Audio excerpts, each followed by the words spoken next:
everyone! Welcome to my channel. So for today, magluluto po tayo ng dinuguang laman loob ng baboy.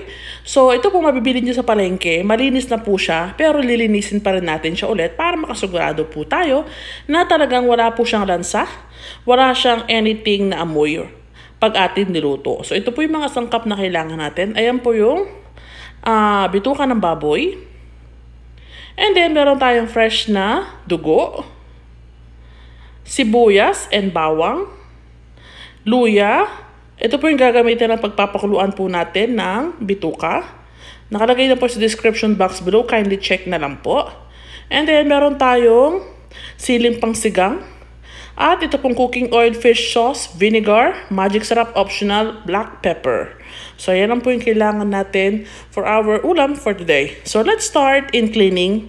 Ito po, malinis na po siya nung nabili. Pero mas maganda pong gawin nyo po to. Lagyan nyo po ng rock salt. And then, ayan. Mix-mix nyo lang po ng ganyan. Para po matanggal yung pagka-slimy niya o yung madulas. In the same time, matanggal po yung amoy. So, lagyan nyo po ng suka. So, wala na po itong dumi sa loob. Nilinis na po nila sa palengke. Naalis na lang po natin yung kanyang parang lansa, yung amoy, and then yung pagka-slimy, yung pong madulas. So maganda po yung walang amoy, and then walang dulas, walang lansa pag atin niluto. So after nyo pong nagawa, hugasan nyo pong mabuti. Me, I usually wash it 4 to 5 times para masigurado pong wala na po yung asin. Hindi na po siya maalat. Kasi baka nga po hindi na siya malansa, wala rin siyang amoy, maalat naman, hindi nyo rin po siya makakain. So, importante mong hugasan ng mabuti bago po natin siya pakuluin. So, this one, hugasan ko po ulit sa running water para sure na sure pong walang lansa, walang pait, ay walang pait talaga, walang alat. Ayan. So, this one, okay na po siya. Nahugasan ko na po siyang mabuti. Ayan, sa running water. Meron na po akong tubig dito. So, lalagyan na po natin yan ng mga pampalasa later. So, lagay na po natin yung, ayan, yung ating hinugasan, nilinis na bituka ng baboy. And then, meron po tayong luya, bay leaf, bawang, what do you call that? Star anise, and then thyme.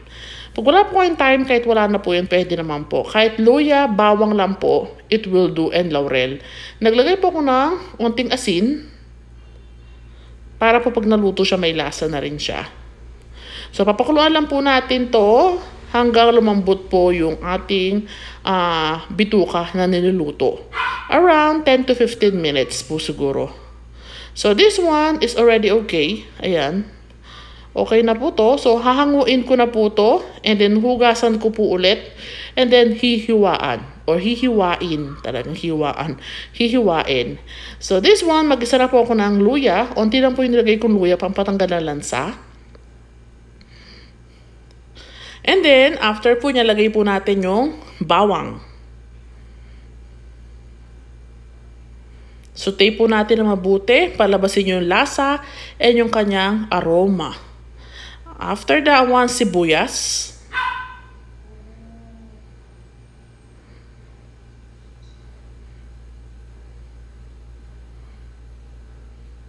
So, hayaan lang po natin siya maluto mabuti, yung bawang, sibuyas, at luya.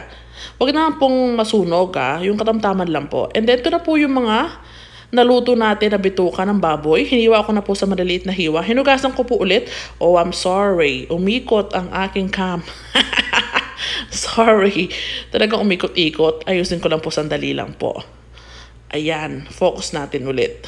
Umikot talaga. And then, hayaan lang po natin siya maluto na mabuti. Masangkot siya na mabuti bago natin lagay yung iba natin sangkap. By the way, maglagay po tayo ng paminta. So, nasa inyo na po yung kung gaano karaming paminta yung lalagay nyo.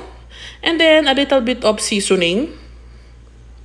Yung iba po ayaw ng seasoning, pwede nyo pong alisin yan. And then, patis. So, hindi lang po ganun karaming patis. Baka umalat naman po. So, ito, igisa ko lang po mabuti. Mga around 3 minutes. Gisang-gisa na po siya mabuti. Pag lutong-luto na po talaga siya, lagay natin yung, ayan, siling pangsigang. Ngayon po medyo mahal siya, isang piraso, 10 piso. So, hindi ko masyadong pinakadami, 5 piraso lang pong aking binili.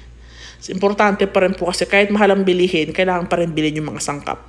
Kasi kulang pag wala yung mga sangkap katulad ng sibuyas, di ba? Kahit mahal, bibili pa rin. And then, lagay natin yung, ayan, yung pundugo ng baboy. So, hayaan po natin to na kumulo. And then, lumapot yung sabaw. Halu-haluin nyo po occasionally para hindi po dumikit, lalo na kung hindi po non-stick ang inyong ginagamit.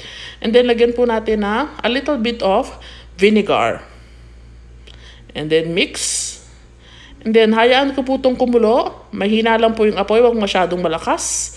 Para po maluto ng mabuti yung ating dinuguan. Ayan po.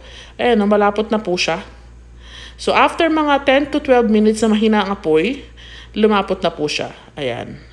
So gusto ko po yung lutong-luto siya, lalo na may dugo po yan. Importante pong lutong-luto. Bago natin ihain or serve sa ating pamilya. And then lagay ko po yung last na siling pangsigang. Ayan po.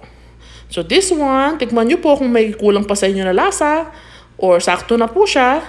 So kung kulang po sa inyo na paglasa, dagdagan nyo po ng mga condiments. Pero for me, it's already okay. So pwede na pong iserve to. Okay na po siya. Wala na po kayo dadagdag. Lalapot pa po to pag lumamig. So this one is okay with me. Pwede po sa rice or pwede pong ipare sa puto. So thank you so much for watching. I hope you will give it a try at home, mga tana! Goodbye!